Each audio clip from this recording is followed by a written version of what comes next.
Pasensya na ho kayo at kinailangan ko ho kayong ipatawag ng agaran. Gusto ko lang hong i-settle ang issue na ito. Ma'am, wala akong kasalanan ng anak ko. Top 1 siya sa klase kaya hindi ho tama to. Mrs., nakita ni Nino at ng isang classmate niya na nasa labas si Vance ng classroom nila. At nang pumasok siya, puro sira na ang designs. At puro vandal na. Ang sinabi naman ni Vance, walang katotohanan ng mga ito. Kaya nga ako, ma'am, kasi hindi ho talaga totoo yan. Mabait ho itong anak ko. Hindi niya ho kayang gawin yung mga bandal-bandal na yan. Mawalang galang na, mama. Mawalang galang na po, ah.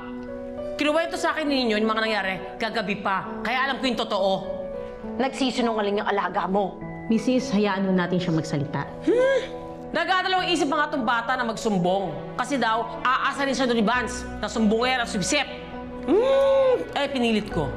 Para lang basta totoo at para maturuan ang leksyon bata. Hindi ganyan ang anak ko! Pakasinungaling ninyo? Lalo ka ng bata ka, sinungaling ka. Hindi ka naman taga rito. At saka di ba malas ka?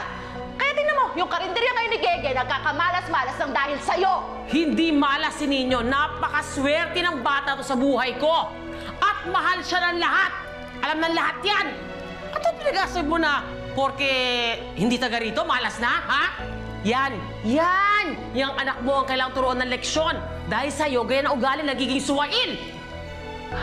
Kung makapagsalita ka, kala mo naman, kilalang-kilala mo kami? Oo! Kilala kita!